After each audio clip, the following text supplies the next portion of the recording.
Magandang araw po sa inyong lahat, mga minamahal na mga kaibigan, mga kapatid, mga taga-subaybay sa lahat po ng dako na naabot po ng tinig ng inyong lingkod. Sa oras na ito, tayo po ay muling mag-aaral ng salita ng Diyos. At bago po natin simulan ang ating pong pag-aaral, tayo po muna ay manalangin. Ama namin, ang tahanan po ay nasa kitaasan ng mga langit. Maraming salamat po sa pagkakataong ito na muli po naming mapapag-aralan ang inyo pong mga banal na salita. Naway kami po ay puspusin ng inyo pong banal na espiritu at maunawaan na po namin ng malinaw ang amin pong pag-aaralan. Ang lahat pong ito ay amin pong dalangin sa pangalan ng Panginoon Hesus. Amen. Isang katanungan, mga kapatid, ang nais ko pong sa inyo itanong. Ang mga banal po ba ay maliligtas sa pamagitan ng kanilang katuwiran? Maring inyo pong maisip, mga kapatid, mga kaibigan, na ang mga banal ay hindi po maaring maligtas sa pamagitan ng kanilang katuwiran. Sapagkat meron nga namang mga talatang nasusulat sa banal na kasulatan na ang tao po ay hindi maliligtas sa pamagitan ng sariling katuwiran. Ngunit sa atin pong pag-aaral ngayon, mga kapatid, ay atin pong tutunghayan ang talata na kung saan ay nakasaad rito na meron pong mga tao na iniligtas ang kanilang mga sarili sa pamagitan ng kanilang katuwiran. Kaya ang pamagat po ng ating pag-aaral, mga kapatid, ay Saints delivered by their righteousness. Mga banal na nailigtas sa pamagitan ng kanilang katuwiran.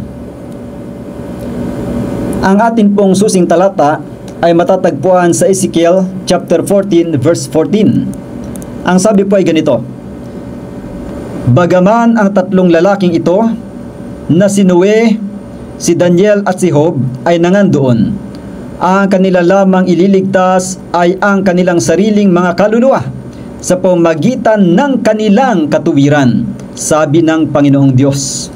Maliwanag po ang nakasaad rito, mga kapatid, na ang tatlong taong ito na sina Noe, Daniel at Job ay sila po ay maliligtas o kanila lamang pong maililigtas ang kanilang sarili sa pamagitan ng kanilang katuwiran. At meron pong tinutukoy dito na lupain. Gaman, ang tatlong lalaking ito na si Noe, si Daniel at si Job ay nangandoon. Yung tinutukoy na doon, ayan po ay lupain doon sa Israel.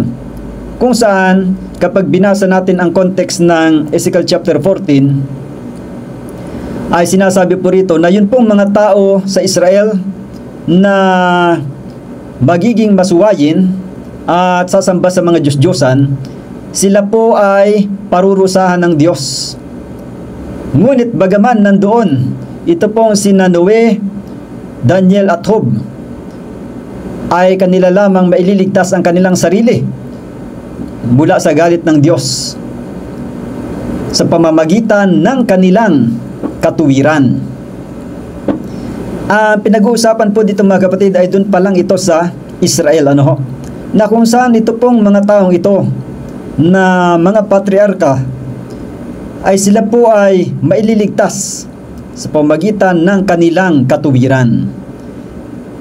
Patungkol naman po sa kaligtasan na tinutukoy na maihayag sa huling panahon, ay maaari din po ba nilang mailigtas ang kanilang sarili sa pamagitan ng kanilang katuwiran?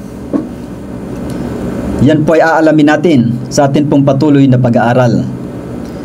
At aalamin din natin kung ito bang katagang ito ay applicable rin ba sa atin, na tayo rin po ba ay maliligtas sa pamagitan ng ating katuwiran?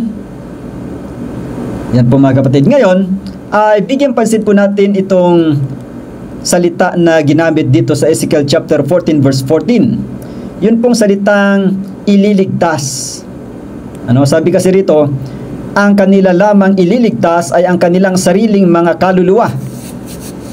Yun pong salitang ililigtas dito, mga kapatid, sa Ingles ay deliver. At yun pong deliver na yan, mga kapatid, sa salitang Hebrew ay nauchal.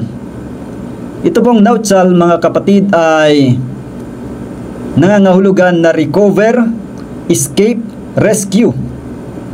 Yan, ibig sabihin po, yun pong pagliligtas na gagawin nitong tatlong ito sa kanilang sarili ay kanilang maire-rescue ang kanilang sarili.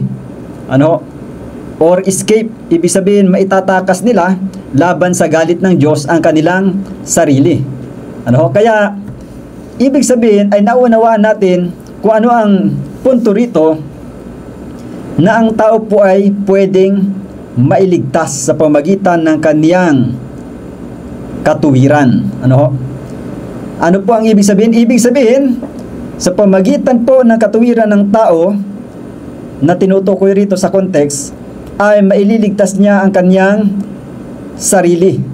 Bakit po? Ano ba yung darating at bakit kailangang mailigtas ang kanyang sarili o ang kanilang sarili? Sa context nga po ng Ezekiel chapter 14 ay naroon po yung sinabi ng Panginoon na parurusahan niya yun pong mga tao na gumagawa ng mga kasuklam-suklam. Ibig sabihin yung pong mga lumalabag sa utos ng Diyos ay kanyang parurusahan. At tinutukoy po doon na ang maililigtas lang nitong sina Noe, Daniel at Job ay ang kanila pong sarili. Ibig sabihin ay hindi po sila maparurusahan ng Diyos dahil po sa kanilang katuwiran.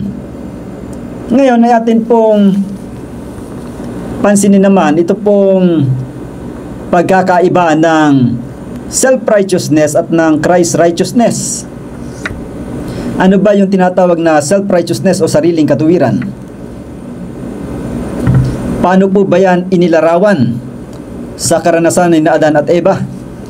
Doon po sa Genesis chapter 3 verse 7, nang sina Adan at Eva po ay nakakain na nung punong kahoy ng pagkakilala ng mabuti at masama, ay nadilat po ang kanilang mga mata at nakita nilang sila'y mga hubad. Yun pong kaningningan ng kalulatian ng Diyos ay nawala sa kanila. At dahil sa kanila pong kahihiyan, sila po ay nagtahi ng mga dahon ng igos. At yun pong mga dahon ng igos na yun, mga kapatid, ay kanila pong ginawang aprons o naging panapi. Ibig sabihin yun po ang ginawa nilang kasuotan. Yun po, mga kapatid, ay sumisimbolo sa self-righteousness, sariling katuwiran ng tao. At paano po inilarawan sa Isaias ang sariling katuwiran? Ang sabi sa Isaias chapter 64 verse 6, sapagkat kaming lahat ay naging parang marumi, at ang lahat naming katuwiran ay naging parang basahang marumi, at nalalantang gaya ng dahon kaming lahat, at tinatangay kami ng aming mga kasamaan na parang hangin. Yan po, mga kapatid, ang sinabi sa talatang ito, na yun pong katuwiran ng tao ay kagaya lamang ng maruming basahan. At ito nga po ay nalalantang gaya ng dahon. Tayong lahat ng mga tao, taglay ang atin pong sariling katuwiran, ay inihalin tulad po tayo sa dahon na nalalanta. Ibig sabihin ay hindi po karapat-dapat sa harapan ng Diyos yun pong ating sariling katuwiran. At maging sa aklat ng Roma, Kapitulo 10, talatang 1 hanggang 3 ay ganito po ang sinasabi. Patungkol po sa Israel na bagaman sila po ay kilala bilang mga tagapag-ingat ng kautusan ng Diyos, ngunit sila po ay bigo pa rin na magtamo ng kaligtasan. Karamihan sa kanila. Ano po ang naging problema sa Israel, mga kapatid? Ganito po ang sinasabi sa Roma chapter 10 verses 1 to 3. Mga kapatid, ang nais ng aking puso at ang aking panalangin sa Diyos ay patungkol sa kanila upang sila'y mga ligtas. Yun pong pinatutungkulan dito ni Pablo ay ang mga Hudyo o yung Israel. Kasi sa English ang sabi, Brethren, my heart's desire and prayer to God for Israel is that they might be saved. Yan, nais po ni Pablo na ang mga Israelita ay mga ligtas rin. At sa verse 2, ang sabi ganito, sapagkat sila'y pinatotohanan ko na may mga pagmamalasakit sa Diyos, datapwat hindi ayon sa pagkakilala. Yan. Ano po yung napansin dito ni Pablo? Ang sabi sa English, for I bear them record that they have a zeal of God, but not according to knowledge. Napansin daw po ni Pablo na ito pong mga Hudyo o mga Israelita ay meron po silang zeal of God. Ibig sabihin yun bang kasigasigan sa Diyos, ngunit hindi ayon sa pagkakilala, hindi ayon sa kaalaman. Ibig sabihin, mali po yung pananaw ng mga Hudyo patungkol po sa kasigasigan na pagsunod sa Panginoon. Sa verse 3, ang sabi po ay ganito, sapagkat sa hindi nila pagkaalam ng katuwiran ng Diyos at sa pagsusumakit na maitayo ang kanilang sarili, ay hindi sila napasakop sa katuwiran ng Diyos. Ayan po mga kapatid. Dito po ay binabanggit na sila ay nagtatayo ng sa kanilang sarili. Ano ba yung tinutukoy dito na sa pagsusumakit na maitayo ang sariling kanila? Ano yung sariling kanila na tinutukoy? Sa English ay mas kumpleto yung pagkasabi. Ang sabi po ay ganito, for they being ignorant of God's righteousness and going about to establish their own righteousness, have not submitted themselves unto the righteousness of God. Ayan po ang problema sa mga Israelita mga kapatid, na hindi po nila alam, ignorante raw sila tungkol sa katuwiran ng Diyos, at sila po ay nagsisikap na magtayo o magtatag ng kanilang sariling katuwiran, their own righteousness. Kaya dahil po sa kanilang pagsisikap na magtayo sila ng kanilang sariling katuwiran, ay hindi po sila napasakop sa katuwiran ng Diyos. Kaya yun pong pagsunod sa utos nitong mga Israelita mga kapatid, ay hindi po karapat-dapat sa harapan ng Diyos. Hindi po sila maaring mailigtas ng kanilang pagsusumikap na sundin ang utos ng Diyos, sapagkat ang katuwiran ng tao ay katulad nga lamang po ng maruming basahan, ayon sa Isaiah 64 talatang 6. Kaya hindi po pwedeng maligtas ang sinumang tao sa pamagitan ng kanilang sariling katuwiran. Ano? Paano naman po natin yan maiugnay doon po sa katuwiran ni na Noe, Daniel at Job, na sabi roon ay maililigtas lamang nila ang kanilang sarili sa pamagitan ng kanilang sariling katuwiran. Ano po ang ibig sabihin nun mga kapatid? Ibig sabihin po, ang mga tao po na iyon, na kagaya nga ni na Noe, Job at Daniel, sila po ay maililigtas mula sa doon sa kaparusahan.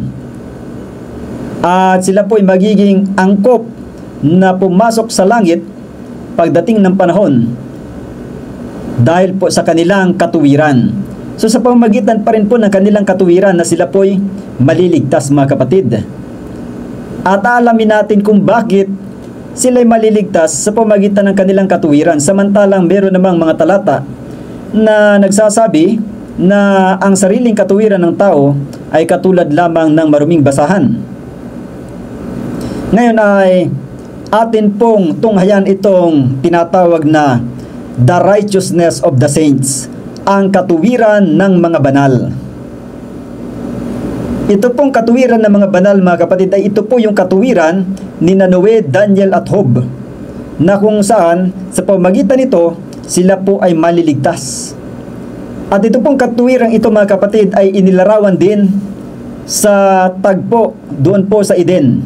Sa Genesis chapter 3 verse 21, ang sabi po ay ganito, at iginawa ng Panginoong Diyos si Adam at ang kanyang asawa ng mga kasuotang balat, at sila'y dinamitan. Yan po, meron pong hayop na pinatay mga kapatid doon sa Eden, sapagkat nagkaroon ng kasuotang balat. Yari sa balat, yun pong kasuotan na ibinigay po ng Diyos kina Adan at Eva, sapagkat yung nga kanilang ginawang kasuotan na yari sa mga dahon ng igos ay hindi po karapat-dapat sa harapan ng Diyos. At yun po ay madaling malanta, matuyo. At sila po ay hindi po madadamtan ng maayos ng ganong saplot. Ano ho? Kaya ang Panginoon po mga kapatid ang siyang naglaan ng kasuotan ni Adan at Eva. At yun pong balat ng tupa na yun mga kapatid o balat ng hayop ay sumisimbolo po sa katuwiran ni Kristo. Katuwiran po ni Kristo yun mga kapatid. Nang ibigay kina Adan at Eva, ano pong nangyari doon sa kasuotan na mula sa Panginoon? Yun pong damit na ibinigay ng Diyos kina Adan at Eva ay naging katuwiran o kasuotan ni na Adan at Eva. Kaya nga, yung katuwiran na yon na tinatawag na katuwiran ng mga banal ay yun po yung pagsunod rin ni Kristo na ibinabahagi sa mananampalataya. Kaya kaugnay po sa usapin ng sanctification o pagpapakabanal ay dyan po natin maunawaan mga kapatid na ang katuwiran po natin mga kapatid ay hindi po maaring magligtas yung ating sariling katuwiran, ano? Na pagsisikap nating sumunod sa utos ng Diyos. Hindi po yan makapagliligtas. Ang meron pong bisa o kagalingan upang tayo po'y maligtas ayun pong katuwiran ni Kristo, yung kanyang sakdal na pagsunod, na kung atin po itong sasampalatayanan ay magiging ating katuwiran. Ano ho? Kaya nga dun po sa karanasan ni Adan at Eva, nung sila po ay gumawa ng kanilang sariling kasuotan o kumbagay sariling katuwiran, yun po ay hindi karapat-dapat sa harapan ng Diyos. At yun po'y inalis. Hindi po yun pinatungan ng damit na ginawa ng Panginoon.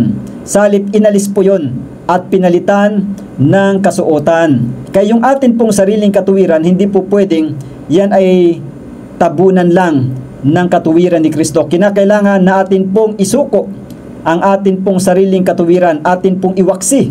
Alisin natin ang ating sariling katuwiran at tanggapin po natin ang katuwiran ni Kristo. At kapag tinanggap po natin ang katuwiran ni Kristo, sa oras na iyon ay nagiging katuwiran natin yung katuwiran ni Kristo. Kaya sa oras na ikaw ay na-justified, yan din yung simula na ikaw ay masasanctify, mga kapatid. Diyan po magsisimula ang sanctification process sa oras na naranasan mo ang justification by faith. Ano ho? Kaya yun po mga kapatid na yung katuwiran ni Kristo na ibinigay sa atin, yun pong imputed righteousness, kapag atin pong tinanggap sa pamagitan ng pananampalataya, ito po ay nagiging katuwiran na natin at ito po ay nagiging imparted righteousness na ibabahagi na sa atin yung katuwiran ni Kristo. Kaya tayo po ay tinuturuan na sumunod sa kanyang mga landas, sa landas ng katuwiran. Kaya nga dito po sa aklat ng Ezekiel 18 talatang 24 ay ganito po ang sinasabi: ngunit pagka ang matuwid ay humiwalay sa kaniyang katuwiran at gumagawa ng kasamaan at gumagawa ng ayon sa lahat na kasuklam-suklam na ginagawa ng masamang tao, mabubuhay baga siya, walang aalalahanin sa kaniyang mga matuwid na gawa na kaniyang ginawa, sa kaniyang pagsalangsang na kaniyang isinalangsang at sa kaniyang kasalanan na kaniyang ipinagkasala, sa mga yaon mamamatay siya. So nakita ninyo mga kapatid, yun pong sinasabi rito na yung taong matuwid raw kapag siya'y humiwalay sa kaniyang katuwiran at siya'y gumawa ng kasamaan na ayon sa lahat na kasuklam-suklam na ginagawa ng masamang tao, ano pong tanong rito? Mabubuhay baga siya? Ang sabi, walang aalalahanin sa kaniyang mga matuwid na gawa na kaniyang ginawa. Yan, sa kanyang pagsalangsang, sa kanyang kasalanan, ay doon siya mamamatay. Ibig sabihin, kung yung tao pong matuwid ay kanyang tinalikuran yung kanyang katuwiran, na yung katuwiran yon ay yun pong katuwiran ni Kristo na kanyang sinampalatayanan, kung yun ay kanyang iwanan at siya po ay gagawa na ng masama, hindi na siya magpapatuloy sa paglilingkod sa Panginoon, ano pong mangyayari? Siya po ay mamamatay doon sa kanyang kasalanan, na kung saan ay yun pong kanyang katuwiran na yun pong katuwiran ni Kristo na kanyang ibinihis pero kanyang iniwan. Ano pong mangyayari? Hindi po ibibilang yun, mga kapatid. Kaya yun pong katuwiran ni Kristo ay pwede pa rin itong hubarin kung ayaw natin magpatuloy sa paglilingkod sa Panginoon at ito po ay ating hinubad. Tayo po ay gumawa ng ating sariling katuwiran, ay tayo po hindi maliligtas, mga kapatid. Kaya nga dito sa aklat ng Awit, Kapitulo 18, talatang 24, ay ganito po ang sinasabi ni Haring David. Kaya't ginanting pala ako ng Panginoon ayon sa aking katuwiran, ayon sa kalinisan ng aking mga kamay, sa kaniyang paningin. So maliwanag po dito, mga kapatid, na maging si Haring David po ay ano daw po? Siya ay ginantimpalaan ng Panginoon ayon sa kanyang katuwiran. No, sabi sa English, therefore hath the Lord recompensed me according to my righteousness. Yan. So maliwanag pa, no? According to my righteousness, according to the cleanness of my hands in His eyesight. Kaya yun pong mga maliligtas, mga kapatid, ay gagantimpalaan ayon sa kanilang mga gawa. Ano ho? At yun pong salitang recompense dito o gantimpala sa Hebrew ay shub. Ito pong shub, mga kapatid, ay rescue, return, return again, back away, restore, render, answer, recompense, recover, deliver. So merong mga mahalagang salita rito na nakikita nating akma, ano? Kagaya nitong restore, recover, deliver. Kagaya nung sinabi kanina na sina Daniel, Noah at saka si Job ay maililigtas lamang nila ang kanilang sarili sa pamagitan ng kanilang katuwiran. Ganon din po si Haring David na ayon po sa kanyang katuwiran ay siya po'y ginantimpalaan o iniligtas ng Panginoon. At yun pong tinatawag doon, mga kapatid, na kanyang katuwiran ay hindi po yung sariling katuwiran niya. Yun po ay katuwiran na tinanggap niya mula sa Panginoon. At nang kanyang tanggapin ay nagiging kanyang katuwiran. Kaya nga sa pamagitan ng katuwiran ni Kristo na ang tao ay maliligtas kagaya ni David at ng iba pang mga nabanggit natin. Ano ho? Hindi po yun yung sariling gawa nila na katuwiran, kundi yun po ay katuwiran din ng Panginoon. Kaya dito po sa Mateo 5 talatang 20 ay ganito po ang sinasabi. Sapagkat sinasabi ko sa inyo na kung hindi hihigit ang inyong katuwiran sa katuwiran ng mga eskriba at mga Fariseyo, sa anumang paraan na hindi kayo magsisipasok sa kaharian ng langit. Ano po ang sabi dito, mga kapatid? Kung ang atin daw katuwiran ay hindi hihigit sa katuwiran ng mga eskriba at mga Fariseyo, ay hindi po tayo makakapasok sa kaharian ng langit.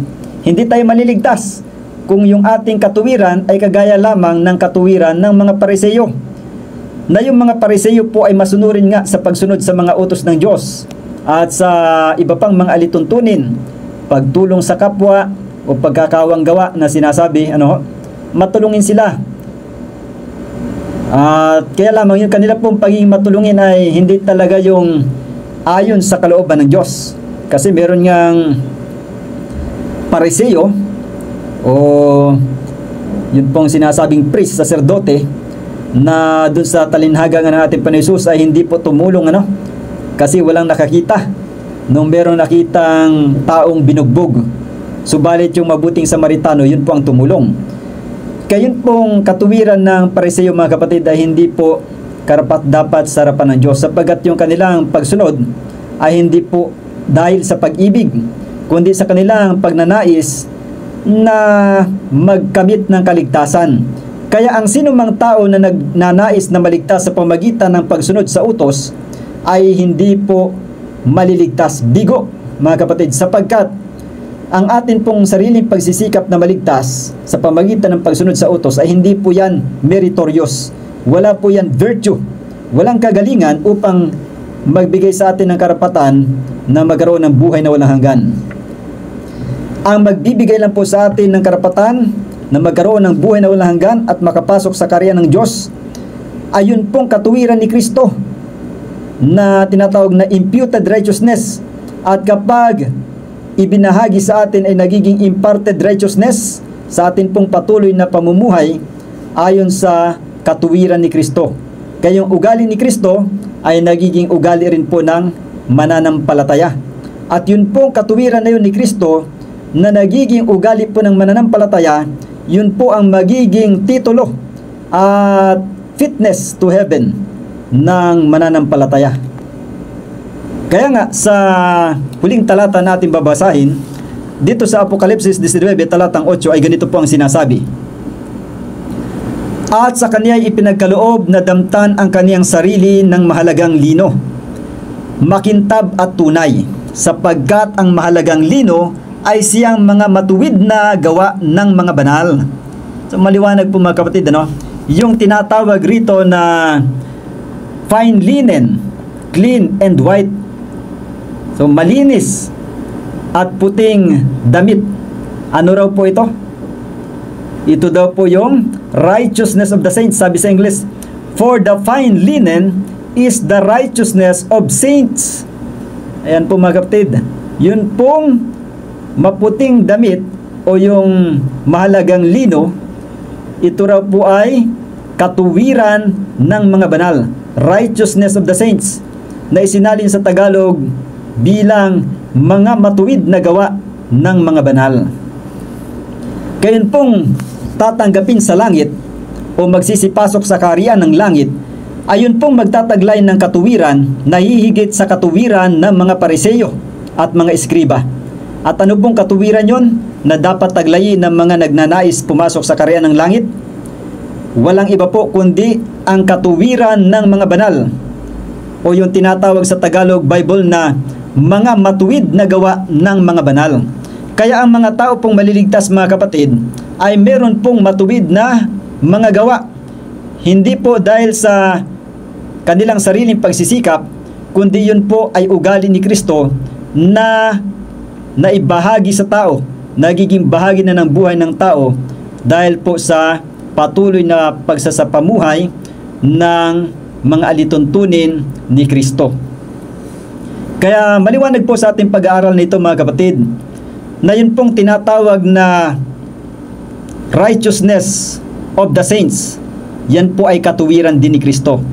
Kaya dito sa pamagat na ating pag-aaral na saints delivered by their righteousness, yun pong mga banal na nailigtas sa pamagitan ng kanilang katuwiran, ay yun po ay nailigtas sila sa pamagitan ng katuwiran ni Kristo na kanila pong sinampalatayanan at nagiging bahagi rin ng kanilang buhay. Kaya nawa ay atin rin pong maranasan ng ganito pong karanasan ng mga taong nabanggit sa atin pong binasang susing talata na sina Noe, Daniel at Job. At naway tayo po ay makapagbuo ng ugali ng Panginoon Hesus. Ibig sabihin ay hindi naman talaga yung tayo ang gagawa nito, kundi atin lamang pong i-work out. Ano ho? Ibig sabihin, madidevelop po sa ating buhay yung ugali ni Kristo kung atin itong i-work out. Samantalang ang Diyos ang siyang gumagawa sa ating kalooban. God works in us. Tayo naman po ay nagwo-work out ng atin pong kaligtasan. Ibig sabihin natin pong isinasagawa, atin pong isa sa kabuhayan kung ano po yung nakasaad sa katuwiran ng Panginoon. Kaya ang atin pong pag-aaral nawang ito ay naging maliwanag po sa bawat isa. At hanggang dito lamang po, at bilang pagtatapos tayo po ay manalangin. Ama namin ng tahanan po ay nasa kitaasan ng mga langit, maraming salamat po sa mga mensahe namin pong napagbulay-bulayan, napag-aralan. Naway ito po ay maikintal sa amin pong puso't isipan at tulungan po kami na mamuhay na naayon po sa kalooban ng aming Panginoon Hesus. At naway kami po ay mahubog ayon po sa likas ng aming tagapagligtas. Tulungan po kami na patuloy po maging masigasig ng mga mag-aaral na inyo pong mga banal na salita, nang sa ganoon kami po ay mapabanal sa katotohanan. At tulungan po kami na patuloy na mamuhay na naayon po sa inyo pong mga alituntunin. ipagpatawad na po ang amin pong mga pagkukulang at pagkasala, at nawain niyo pong patuloy na presensya ang amin pong makasama sa buong maghapong ito. Ileno po ang bawat isa sa anumang mga sakuna at mga karamdaman. Ang lahat pong ito ay amin pong dalangin sa pangalan ng Panginoon Hesus. Amen.